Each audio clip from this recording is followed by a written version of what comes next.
Bonjour, voici les principales nouvelles du 28 mars.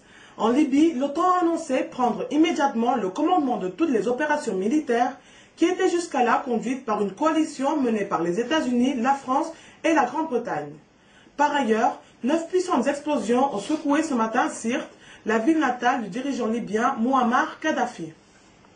En Côte d'Ivoire, le président ivoirien sortant, Laurent Gbagbo, a accepté le haut représentant nommé par l'Union africaine pour résoudre la crise post-électorale.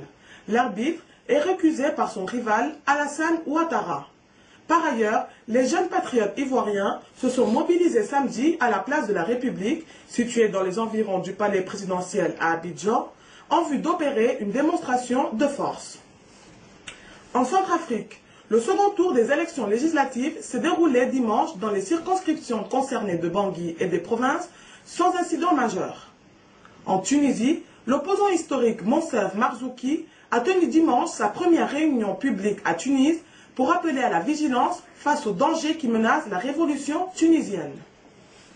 Au Bénin, la Cour constitutionnelle va commencer aujourd'hui à examiner les recours des candidats de l'opposition contre les résultats provisoires du scrutin présidentiel du 13 mars qui donne la victoire à Boni Gayi avec 53% des suffrages. Au Burkina Faso, le Congrès pour la démocratie et le progrès, parti au pouvoir, demande l'ouverture d'une enquête sur les actes de violence et le pillage posés par un groupe de militaires dans la nuit du 22 au 23 mars.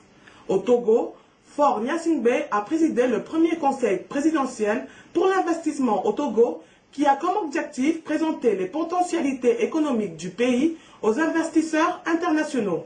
C'est tout pour aujourd'hui. Afrique Info vous souhaite une bonne journée. Rendez-vous demain pour l'actualité en 1 minute.